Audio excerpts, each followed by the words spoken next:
nitwa Mbonyichambu Israel, ni mazina nise iwacu.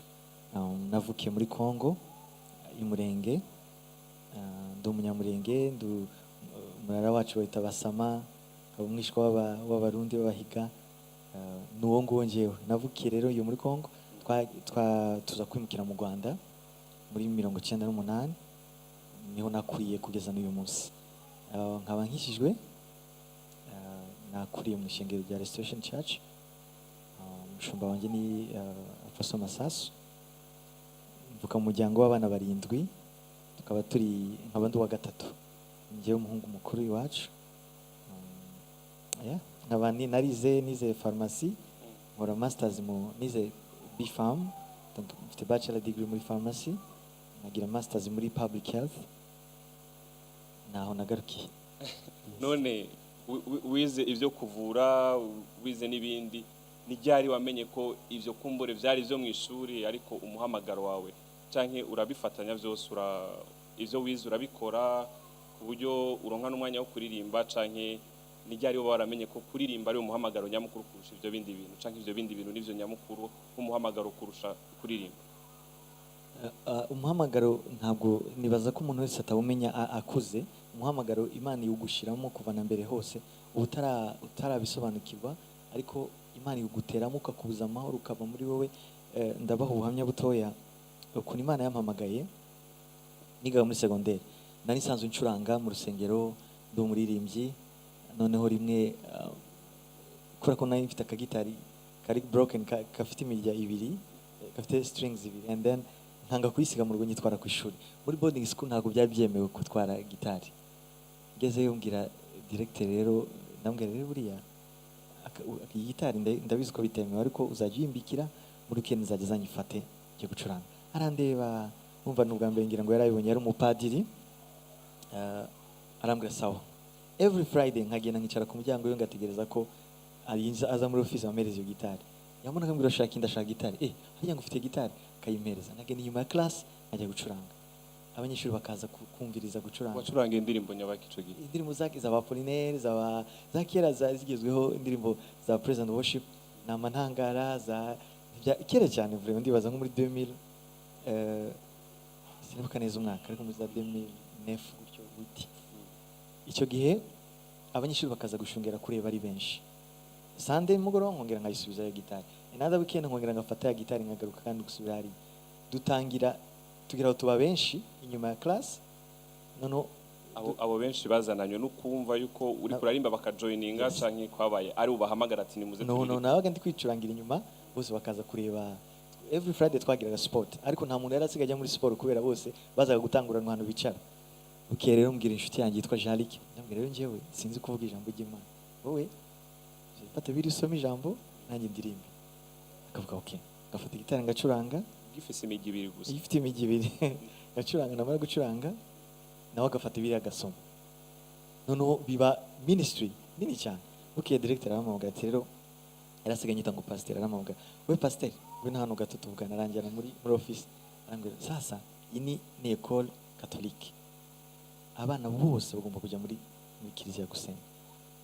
Rero ubwira abakristo bawe mbere ko mujya gusengera hari inyuma ya class, mubanze mugende muri kiliziya, mubanze musenge, hanyuma mujye gusenga. Nanjye ndambwira rero directeur, natwe twabaye benshi, ibyo ndabikora, ariko natwe duhereze salle tuzadusengeramo. Aravuga sawa, that was the deal. Ubwo the next Friday mbwira abanyeshuri bamaze kudavuga mureke twese tugende muri kiliziya dusenge, it's just 1 hour, and tugaruke dusenge hano.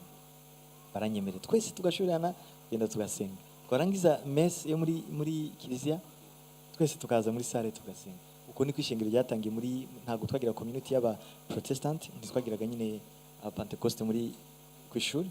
Nuko twatangiye, nuko baravuga tugiye gutora abapasteri. Ndabwira njyewe byavuye biviramo like église nini? No, y'abanyeshuri of course. Oh, like nka group biblique nyine mu yo bita JBI, donc I don't know, yes. JBI ni université. Hari yandi y'amasecondaire, groupe de prière. Voilà. Uvuze gutyo mu Burundi dutahura groupe biblique baca bavyumva. Okay. Donc amasecondaire yagiraga nyine ama community. Nuko twebwe twatangiye ho ngayo iwacu. Tumaze gutangira baravuga ngo reka tora abazatuyobora. baradutora ndagenda rero mu gikanda bwa njyewe ntago ibyo kuyobora ntago mbizi ariko nzajya ndirimba ubwo dushaka undi dushiraho nyine utari njyewe ngiye ngumana nyine department yo kuririmba yego nuko byaje nuko nahamagawe ikindi Imana impamagara nararose ndangira inzozi mbona mbere y'ibyo byose biba mbona ugabo azaraza arambwira amagitara arambwira ngo turirimbe none turirimba indirimbo yanjye ivuga ngo yankuyeho urubanza amaraso yamenetse yankuyeho urubanza. Iyo ndirimbo yarayindirimbiye yose irarangira ndangije mbyutse mu gitondo ndayandika nkagira ngo indirimbo numvishije ahandi tumaze kuririmba iyo ndirimbo mu nzozi arambwira ngo ese si witwa ngo ni icyambu ngo Imana igiye kugira icyambu cy'abantu benshi cyane kuri iyi si. Awuziyanga nta nubwo nari nzi watabuzwe icyo byari bivuze nuvuga ari n'inzozi. Bonye ntaguciriye mu famille yawe yari kijijwe canke ko ari kwa kundi usanga umuntu akuriye muri environnement y'abantu bakijijwe canke papa wawe na mama wawe bari basanzwe bakijijwe? Bari bakijijwe, famille yose yari ikijijwe. Nuko rero natangiye ndabivunaguye muri makeya ariko nuko Imana yampamagaye kugeza dutangiye umurimo aho ngaho. Tuvuye aho rero ntangiye kuyobora groupe ya Louange nibwo natangiye kwiyumvamo ko I can do this. Naho mbere yabyo narakina football, narakinye karate, nagiye mu bintu byose, nagiye muri nta kintu kimwe ntaki. Narigeze kumva yuko ngo uri ceinture noire bujya muri karate. Marron.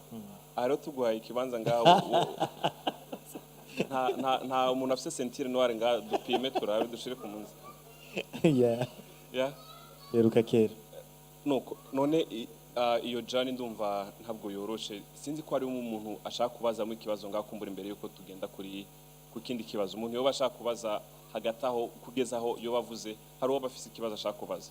Bitabo especially nize muri India usanga biga no mu rurimi rwabo ruri local bigasaba kujya kwiyigisha wenyine. Gusoma rero ijambo ry'Imana, gusoma n'ibindi bitabo ni ikintu cy'umumaro cyane, ni ikintu cyangira umumaro. Kandi baravuga umuririmbyi mwiza yumva n'indirimbo z'abandi nyinshi. Umwanditsi mwiza w'ibitabo nawe asoma ibitabo by'abandi. Nanjye rero numva indirimbo z'abandi benshi cyane. Icya gatatu ni ubusabane ngirana n'Imana.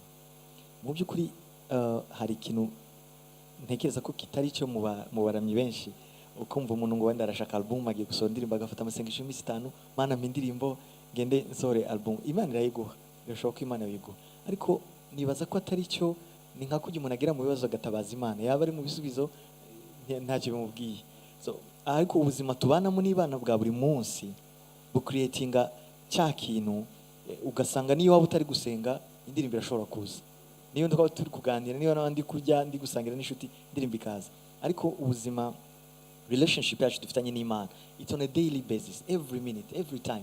Mu biganiro uganira ese uri gukiranuka mu nshuti mugendana, mu ibyo ureba amaso akwereka, ibyo ukurikirana, ibyo wumviriza kuri za YouTube, ibyo byose ni creating ubusabane tugerana n'Imana.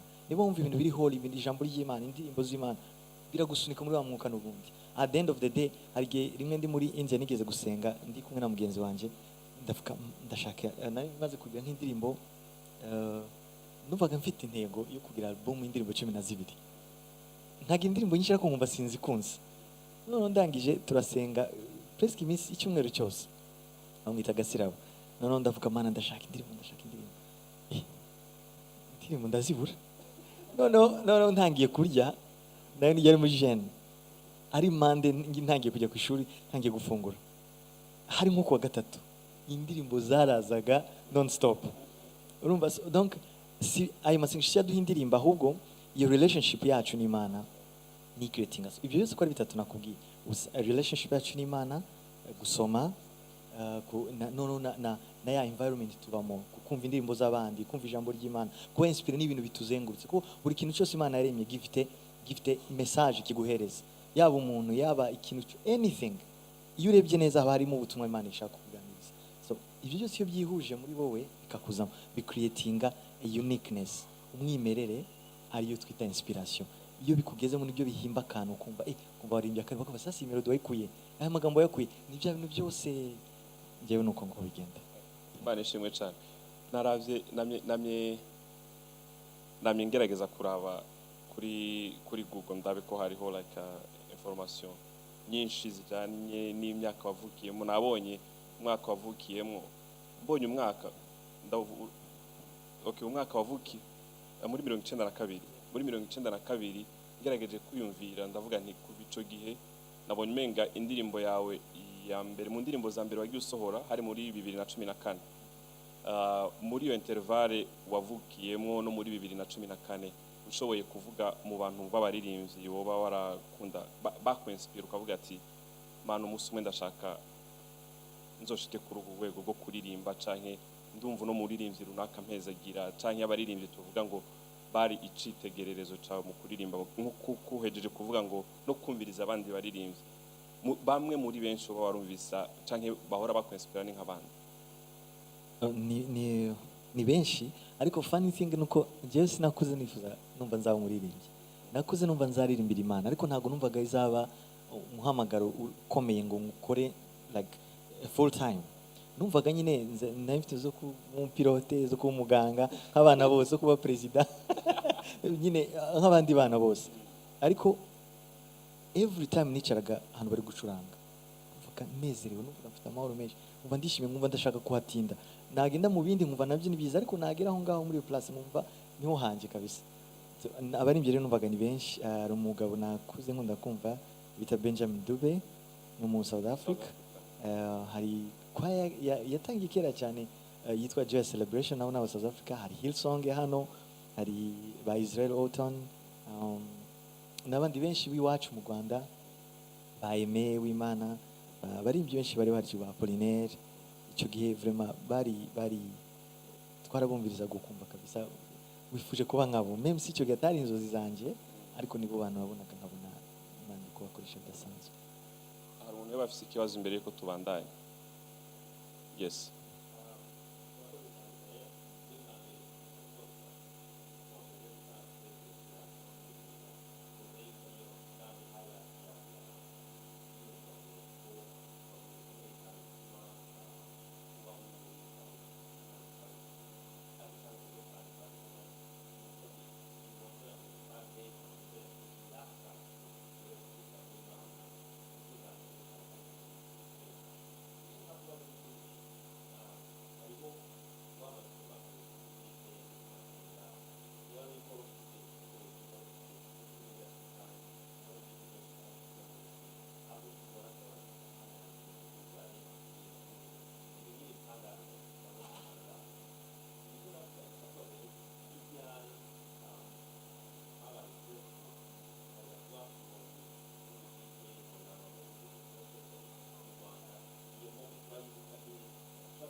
Yeah, thank you so much. Oh wow, that's the first time icyo kibazo kabisa bakimbajije. Yeah, nta muntu yambaza icyo kintu. Utumye nanjye mbyibuka neza. Muri 2013 nari muri university ku ishuri. Umuhungu umwe yarahagurutse turi gusenga. Avuga ijambo twese turarebana. Aravuga icyo gihe nari ndi kuririmba nta muntu yaranze. Aravuga ati n'abantu mwe muri hano ati uyu mwana muri kubona hano ati muzomwigire inshuti muri inshuti nawe kuko Imana igiye kumuzamura ngo guhera uyu munsi mbibabwiye umuzatangira kubibona. Arangije ampereza Bibiliya arayimpereza arangije gusenga arasenga ambwira ibintu byinshi arampanurira cyane yahanuriye n'abandi benshi. Arangije ampereza Bible aravuga ngo wowe Imana iguhaye rino jambo ibintu wize uzabyiga birangiza ukomeze n'ibindi ariko rino niryo ryawe iri jambo ni ry'Imana iguhaye ngo iri ngiri uzorikuramo ubuzima bwose ushaka kubamo uzokuramo famille nziza uzokuramo anything avuga ibintu byose in general bigize ubuzima. I was confused sinari mbizi so at that time dutashe numva ngize inyota yo gusohora indirimbo sinari nzi like the next day nibaza twari nka Sunday Monday dusubiye mu rugo bashaka gusohora indirimbo numva ngize inyota. So I have a friend of mine, he's called Brice, twarigana. Niwe yarazi utuntu twa computer ndambwira sasa waretse tukagura ka micro tugasohora indirimbo. Brice arambwira ati mbirimo ndi kubitegura. Nibwo yabikoze turagenda muri studio tuzikora. Ikintu cya mbere Imana yakoze yabanjije kundemera icyizere mu bantu turi kumwe like this. Abanyeshuri twigana. narinjira mu mashambre yabo ma hostel nkabona umurongo wose bari gucuranga indirimbo zanjye nkavuga se barazi ko ndi hano cyangwa, ariko bari barazikunze cyane bakazikunda bakanansapotinga muri eglise nk'uko bakanyereka urukundo rudasanzwe, ngiye nkagira ngo ni ukugira nyine bantere courage. Abo rero nibo bashize kuri YouTube, sinazi ngo YouTube ni ibiki, sinazi, ntabwo nakoresha Facebook, na nimero nagiraga akanimero ko guhamagara, sinagira WhatsApp icyo gihe, bagenda bazohereza abandi niwacu bakampamagara bakambwira urazi ko indirimbo zawe ziri hano muri Kigali hose, nkavuga ntabwo nabyumvaga, nahise nisubira mu ishuri. Icyo gihe rero muri iyo traffic nibwo nibutse ya magambo wa muhungu yavuze, ibi nibyo yari ari kunsobanurira. Icyo gihe nibwo namenye ko Imana ari ikintu ikoze kidasanzwe, iyo breakthrough. Ariko icyo Imana yankoreye yarabanje irampisha ku ishuri, ndaguma iyo ngiyi for 2 years before I showed up muri public. Ndagenda nguma ku ishuri ndiga ndasoza amashuri. I came back abantu banzi nzi ko babizi ko ndirimba. So naje rero ntaguye muri surprise, ahubwo naje meze nk'umuntu witeguye. Imana yarabanje kumprepara. Urubuga igihe Dawidi Imana yabanje kumukura imujyana mu ntama mu kubanza gukora practice, then muzana muri public kwica Goliath, abantu bakagira ngo yishe Goliath gusa, ariko hari practice yari arimo zo kwica idubu n'intare n'ibindi. So rero nicyo nanjye Imana yankoreye, ariko icyo gihe ndi ku ishuri narabimenye, narabyumvishe muri ngiye ko something hari ikintu Imana yakoze. Atakindi kibazo, hari umuntu afite ikibazo? No? Ego, Claude.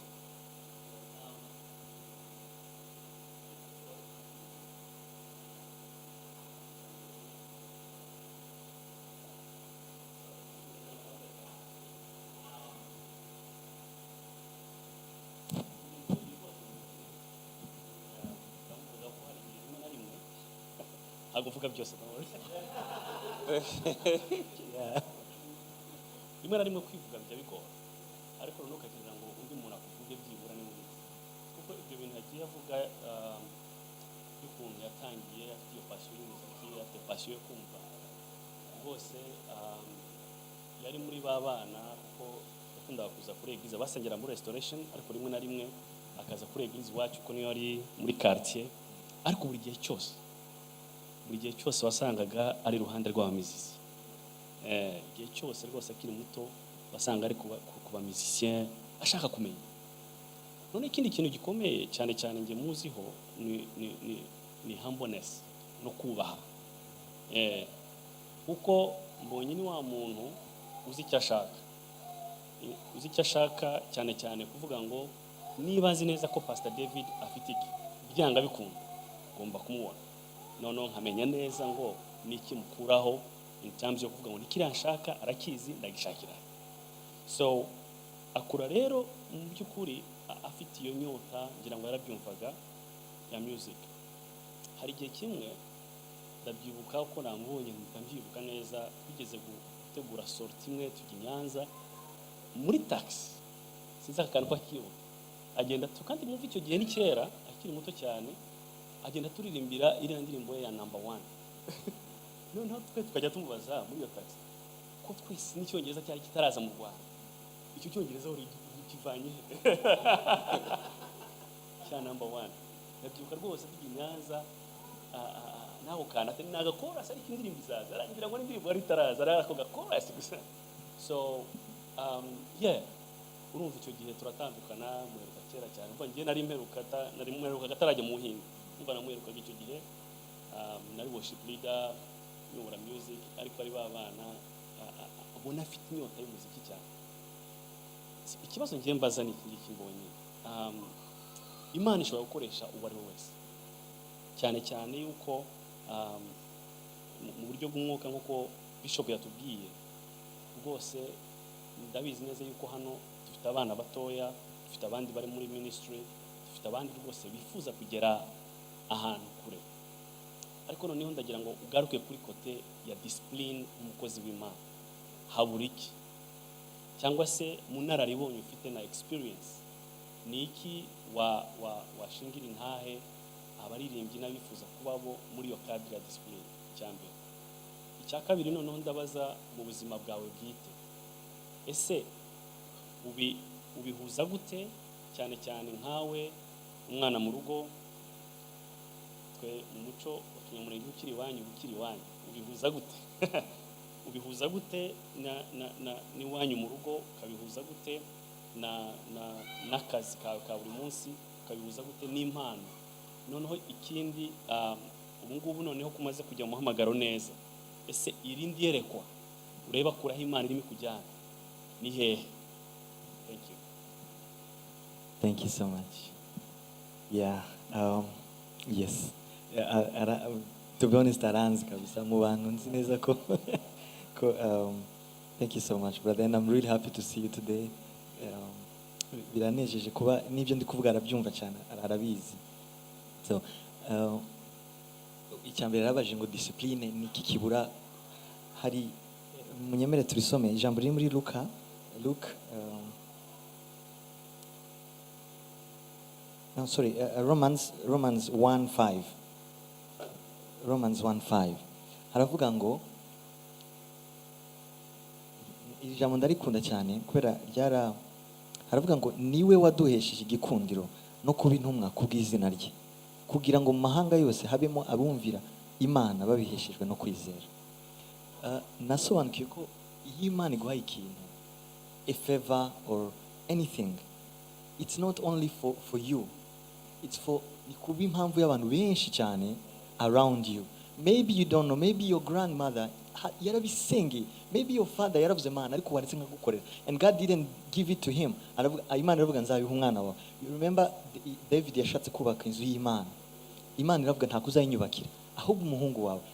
Donc birashoboka ko hari impamvu Imana iguha ikintu itari kuba gusa ngo okay, it doesn't even mean witwara neza cyane, no way. Sometimes ushobora kuba nitwara nabi, ariko because of so many reasons Imana ikavuga reka mbishyire muri uyu nguyu.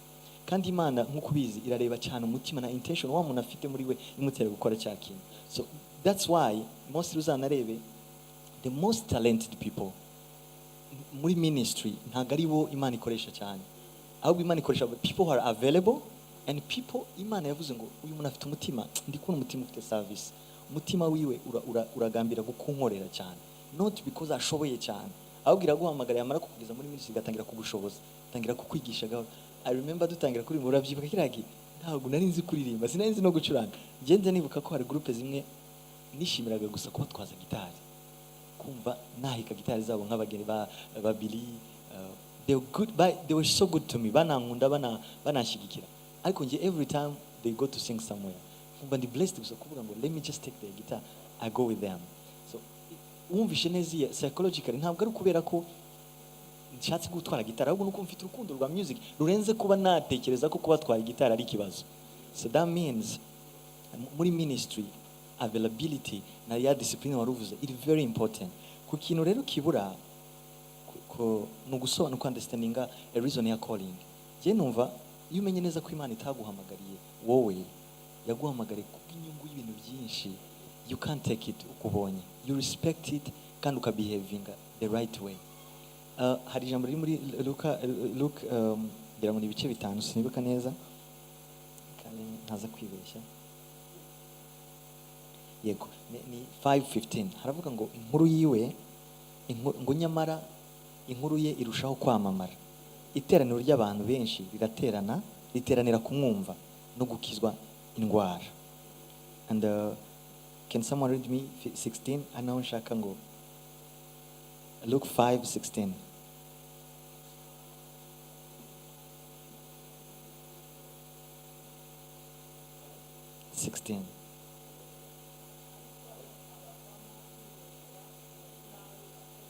Hallelujah. So that's the key. I think kuba ku birenge bya Kristo biducisha bugufi. You understand ko you don't own anything. You don't have anything. Yourself, you are nobody. People don't come for you. See, this is iniman. Like this is a talent or a gift. A gift attracts people. Gift attract things. Gift attract ibintu byose bibaho. Aya maflesh yose araza agana kuri ya gift. And then the source of the gift is God. Iyo amaso yawe arebe ku Mana, ya gift iragumaho. None twe kubera ko turi abanyantege nke, instead yo kugumisha amaso yacu kuri source, tugahindukira tukareba bya bintu bya attractizwe na gift. I don't know if the picture muri kuyumva kerekanyishanyije. This is a gift, right? So this is God. In your source. ya gift. Iyi gift ira attractinga people from and things, money and fame and everything. Ma flesh yose ni ibintu bizanwa na gift. So twebwe kubera ko tutaramenya rya jambo ryatubwiye ngo niyo yaduhesheje igikundiro, kubera ko tutarisobanukiwe turakura amaso kuri source, dutangire kwerekeza natwe flashback to kuri bya bintu Imana gift yazanye, and then tukaba dry. Ya ma flesh ukuntu yaje yose, they go back again, arongera agahindukira, kubera ko you are nobody, you are nothing without bya bintu kuvoma ku Mana. So but if you keep but when you keep your eyes to the source, ukomeza ukavoma za flesh ntaho zigenda. That's why muri Luka avuze ngo inkuru yamamara hose, abantu baza ari benshi bashaka kwabakiza, ariko dusomeye gute ngo we akabavamo so now this is the English version. It's very making us go Jesus go, but Jesus often withdrew to lonely places and prayed. Withdrew, it's like when someone just hold you, you know,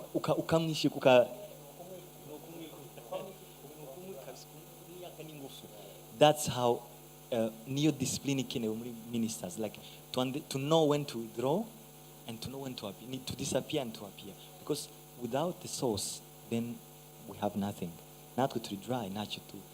Who would ever think? Njewe mu buzima bwanjye ntabwo nanizi naba ndi hano ndi gukora iki, to be honest. Ni Imana yashyize muri njyewe. Without this, I'm nobody. So that's what I think. Ikindi mbihuza gute na famille?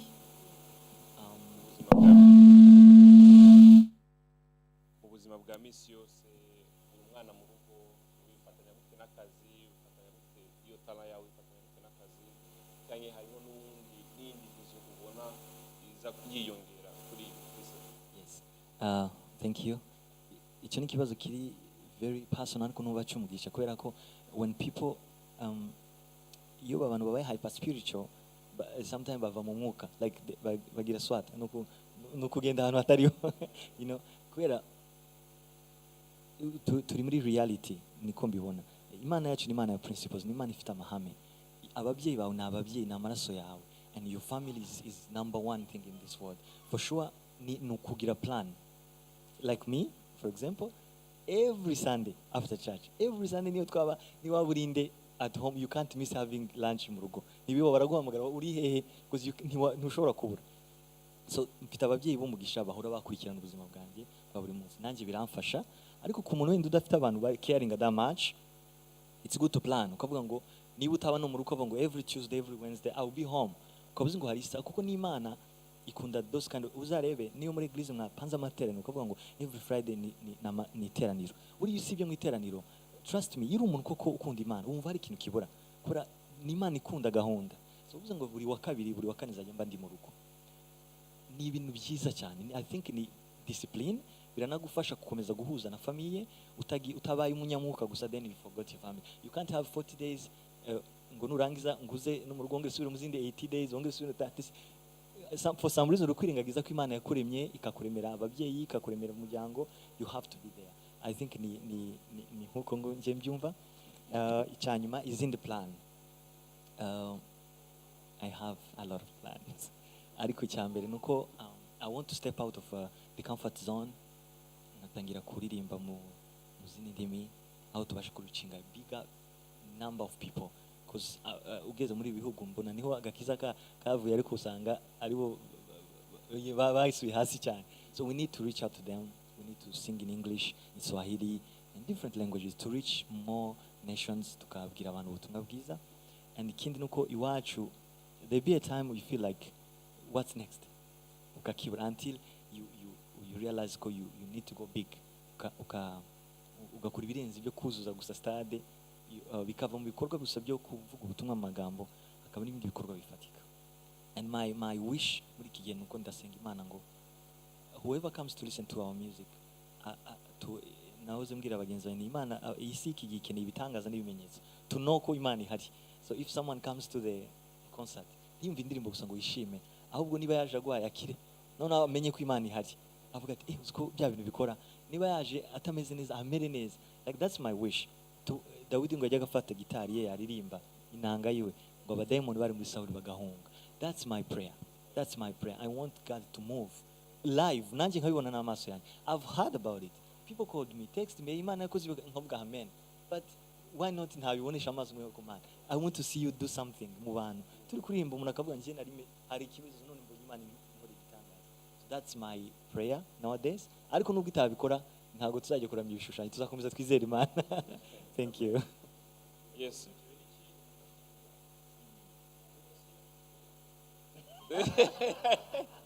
na cyane cyane Yeah. gutanga Yeah. umuryango wawe Ibyo nabyo kabisa bizaza nabyo. nubu vuba canke Turi kubisengera. uri kubisengera hari uhari canke haraboneka Tubirimo byose. Yeah, urumva ari ukuntu ngo mufasha n'urubavu, so ndacyaryama nkabyuka nkumva ntago urubavu ruri kundya. Nimbyuka ngasanga rurimo rurandya, nzamenya ko something happened. Yeah. Justin wari ufite ikibazo? Okay. Ndashaka kubaza Israel. Numva hari system nyinshi zo kubaza, ariko aranyemerera ibibazo nkabingaye mbaza ndamubaza ahita asubiza. Nindangiza n'indi ikindi ndakibaza nanjye asubize wenyine yitonze. Abantu uko turi hano turi kubaza ko turabaza mu buryo bwose, Bishop yarabivuze. Kuba twabonye Israel arabakwibaza, arabibaza ibibazo mu muhamagaro urimo, hari n'abibaza ibibazo bisanzwe. Rero niumva nanjye mbaje muri kote zose wemene usubize. Israel mbonye akunda kurya iki?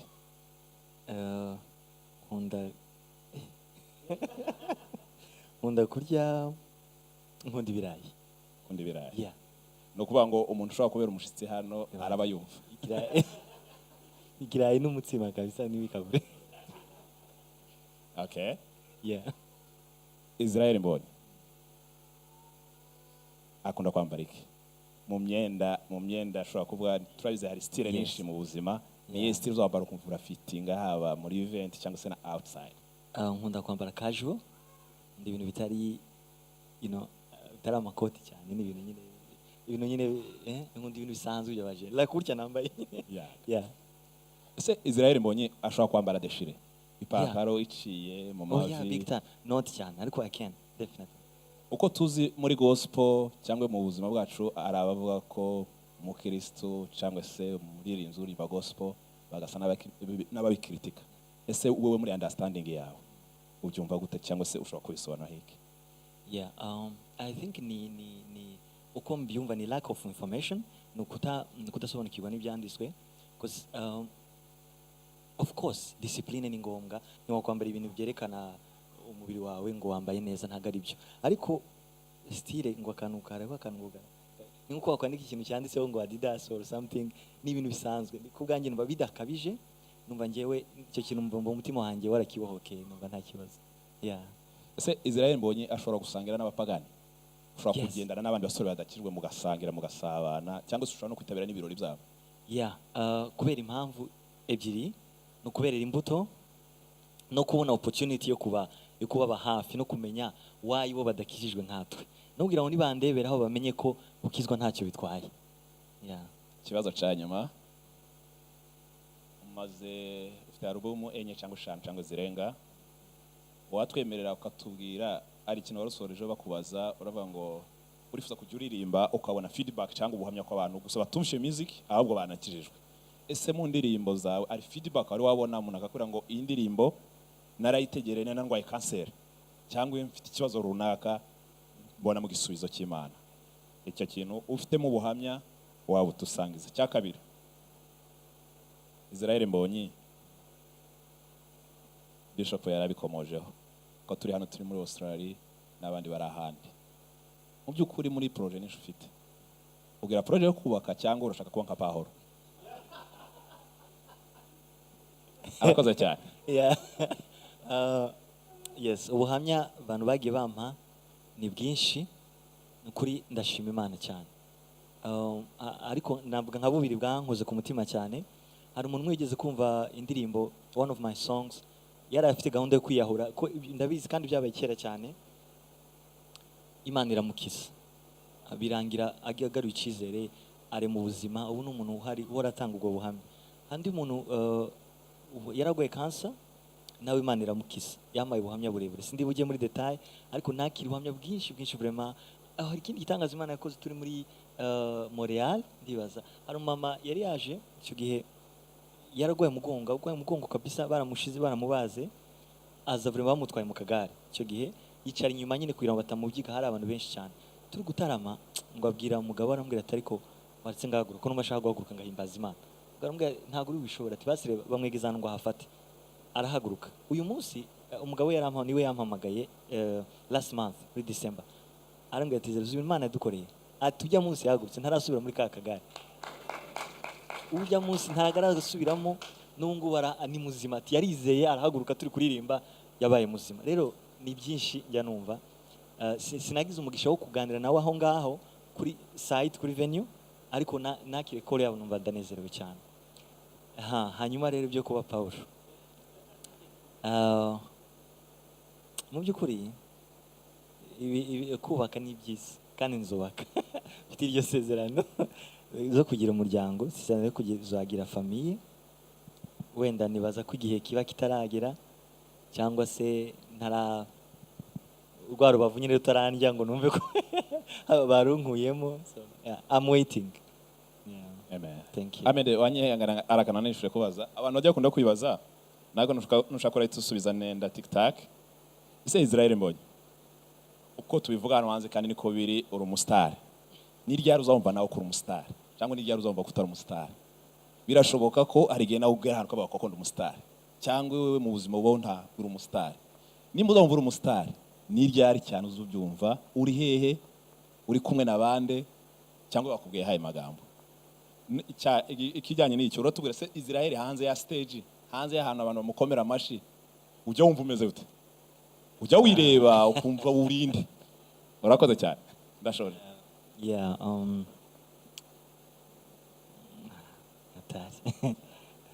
kuba kumenyekana njyewe ni ikintu ntigeze nishimira cyane personally kubera ko byanyambuye uburenganzira bw'ibintu byinshi byanyambuye kuba just a young boy who can do mistakes who can grow ukaba nk'undi muntu wari wese so sometimes I felt bad I used to feel bad about it ariko nyuma ndabyakira so njyewe ntababeshe ngira ngo ni character wenda naturally sinjya mbyibuka cyane until mbonye abantu babinyibutse nta kera my teammate abo tukorana nibo nashobora kuva mu rugo n'amaguru nkazamuka nkigira nko ku muhanda then one of my friends akambwira are you serious babingira ka rugo nibuka oh wait I'm coming ndaje ngasubira inyuma nkajya kwihisha nanone nk'ibyo bashaka ariko I used to be a very normal person a very simple person numva ari byo bimpaye amahoro so urabimbaje ngo se ni ryari numva ko ndi umustar I really don't think there is a time njya numva ko kereka nyine uwo mwanya abantu iyo moment abantu baje bakabinyereka niyo ngiye wenda ngiye hanze nkabona abantu bari kuza ngo twifotoze nibwo bisa nk'ibi crossing my mind nkavuga okay abantu baranzi nta kundi ariko iyo ndi mu bantu ndaganira ngaseka ntagomba ndi kubitekerezaho ndi umuntu uri friendly wikundira kuba hamwe n'abantu I feel like I'm just banumva ndi umuntu usanzwe until babinyibukije nibwo biza nyine nabwo I don't like it. Arakoze cyane Israel mbonye ushobora kunyura ku muhanda ukagura ikigoro ukakirya Just arakubangamiye so he knows it arabizi twarakoranye cyane muri ministry ariko twarabikora no kubipinga gusa ngo reka tubikore nkagenda nkakigura nkagenda nkakirya nta kinje babimbwiye ahubwo abandi babibona nibo babigira ibintu byo ubu bikora ubu ngo simbizi no gituma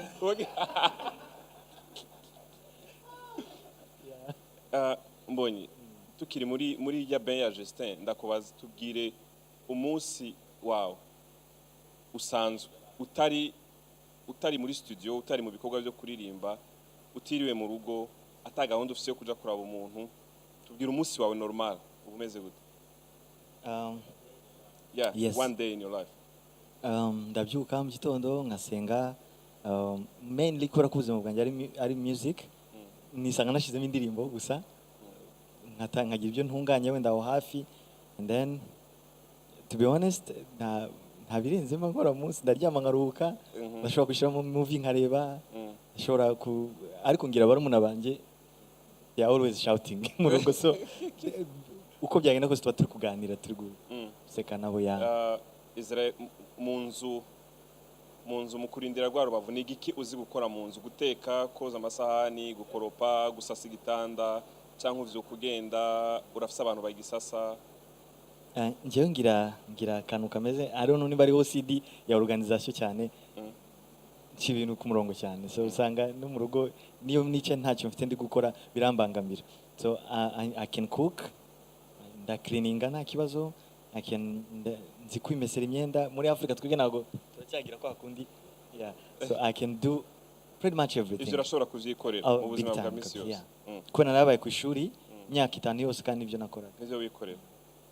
Urashobora gutekera nk'ingi abantu bangana gutya bakajya bagafungura bagaha? Oya ariko 3 4 I can You can do it. What keeps you in check kugira ngo ugume uri umuririmbyi uri discipline, ugume uri umuririmbyi wumva yuko ukwiye kuguma ku birenge, ukwiye kuguma ku mavi, ukwiye kuguma urushaka Imana? Ni giki kintu watubwiye gusoma ijambo, gusabana n'abantu, ariko ni giki kindi kintu gituma uba in check?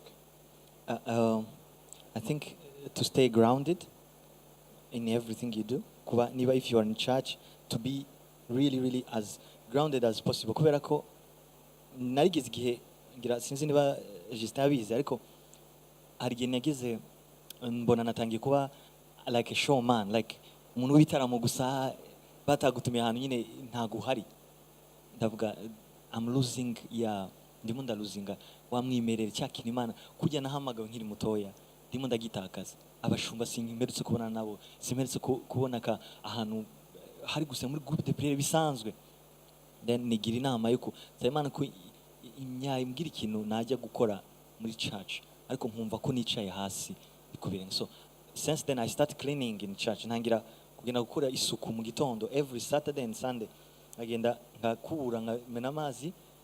Bari bafite ababikora, bafite abakozi basanzwe babikora muri church, but I felt like it's important for me to feel like I belong to the, it's not ntago ndi independent, I belong to the church. Noneho nkagenda ngamena amazi ngakubura, narangiza ngagenda ngakaraba nkaza muri church ngatangira praise and worship. Namaze umwaka wose mbikora, ariko numvishe mutima nongeye gusubira ku birenge by'umwami kabisa. Numva ndongiye kwicara mu rusengero, numva ndatuje, numva sinkiri wa muntu wo mu birere. So I feel like being grounded. Niba wabaga muri serire groupe de prière nakayigumemo, you don't have to leave kubera ko wabaye umuntu w'igitangaza. Niba wabaga muri chorale, you don't have to leave the choir unless inshingano zabaye nyinshi cyane, ariko mu gihe cyose ukibibashije, you don't have to leave the